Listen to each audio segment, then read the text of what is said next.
Good night, everyone. Today I will be analyzing The Wasteland by T.S. Eliot, a poem that does not stand in isolation, but connects directly to the major themes, characters, and literary ideas we have explored throughout this course.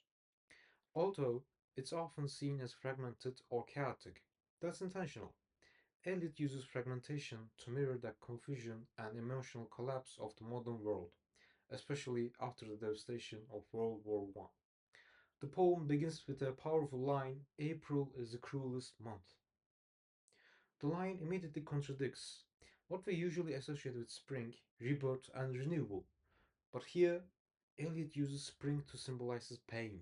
The return of life only reminds people of what they have lost. This contradiction reflects one of the poem's major themes, emotional disillusionment. The speaker would rather feel nothing than comfort the memories of meaning or hope. It is this emotional numbness, the desire to disconnect, that we also see in the wars. Robert Ross begins with noble intentions, believing in honor and morality, but as the war drags on, he becomes spiritually exhausted. His belief in a meaningful world dies alongside the soldiers he cannot save. Like Eliot's speaker, Robert lives in a place where meaning has collapsed. We see a similar type of emotional shutdown in the matter of balance. The protagonist is so afraid of acting, of making the wrong move, that he emotionally freezes. I'm not saying Robert Ross was frozen in place in the same way. Robert acts, often impulsively, but he too suppresses his trauma, never speaking of his grief, even when it's consuming him. This pattern of internal collapse, of outward action paired with inward silence, appears across all three texts. Eliot shows us emotional numbness through several characters, but especially in the section A, Game of Chess. A woman sits in a lavish room surrounded by luxury but feels no peace. She anxiously asks, "What is that noise?" and receives the answer, "Nothing again, nothing." This exchange shows her internal breakdown. She is surrounded by wealth, yet empty inside. There's no connection, no comfort, just isolation. Her partner offers no comfort either. Their conversation is fragmented and cold, much like the relationship itself. Eliot's use of broken dialogue illustrates how modern relationships have become hollow. People connect physically but remain emotionally alone. This theme is reinforced in the fire sermon when Eliot writes, "She turns and looks a moment in the glass," hardly aware of her departed lover. This isn't just a failed romance, it's a metaphor for a culture that has lost its ability to love, to feel, or to communicate. This same pattern of emotional vacancy appears in Man Descending. The narrator, a middle aged man, is surrounded by societal expectations to be a father, to work, to masculine. Yet none of these roles bring fulfillment.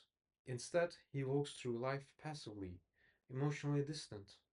He, like Eliot's characters, performs life rather than living it.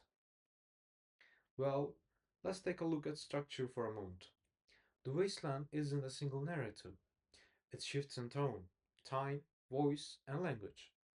It includes Greek mythology, Christian scripture, nursery rhymes, and modern slang, often without transition. This fragmentation mirrors what it's like to live after a personal or cultural breakdown. Trauma doesn't come with a timeline. Eliot reflects this disorientation just as Timothy Fundley does in The Wars. The novel is told through interviews, witness statements, and broken memory. Robert's past is pieced together like a shattered mirror, not to create clarity, but to reveal complexity. One of Eliot's most powerful literary techniques is illusion. He brings in figures like Tiresias, the blind prophet from Greek myth who has lived as both a woman, a man, and a man. To reflect the blurred lines of identity in the modern world, he also references the Fisher King, a mythical figure whose wants render his land infertile. These figures are symbols of civilization in decay. Eliot isn't just name dropping, he's using ancient myths to show how culture itself has become a ruin. As he writes in part 1, a heap of broken images. That's exactly what modernity feels like, a pile of shattered traditions and lost meaning. This effort to use the past to reconstruct meaning is seen in the wars too. Robert reads poetry and classics even while surrounded by violence. In one scene, he reads aloud to himself as bombs fall around him. The act is more than comfort, it's resistance. It shows how fragile culture is and how desperately people cling to it when the world begins to fall apart. Even Eliot's depiction of public spaces reflects moral collapse. In a London pub scene, characters casually discuss abortion, saying, "He didn't say a word, just handed her the money." There's no empathy, just transactional language about life and death. Eliot's world is one where religion has lost its power. Relations are relationships are superficial and communication is broken. This cultural emptiness mirrors what we see in the wars, where military leadership ignores suffering and brutality becomes routine. The line between civilization and savagery disappears.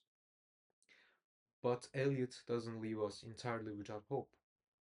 In the final section, What the Thunder Said, Eliot brings in Eastern spiritual philosophy. Drawing from the Hindu Upanishads, he ends with Shantit, Shantit, Shantit, a phrase meaning the peace that passed understanding. This isn't peace from victory or redemption. It's peace through a surrender, a quiet acceptance of what cannot be fixed. In the wars, Robert Ross reaches a similar space. After everything, there are moments when nature, animals, silence, stillness offer something that society never could, a fragile sense of peace, not through action, but presence. Well, to conclude, The Wasteland is not just a modernist poem, it's a map of survival in a shattered world, a world of lost values, broken systems, and spiritual exhaustion. That's why it connects so deeply with the wars, Man Descending, and A Matter of Balance. Robert Ross, the narrator in Man Descending, and the man in A Matter of Balance. They're all living in wastelands of their own. And like Eliot's speakers, they're trying to find something to hold onto in the ruins. Thanks for listening.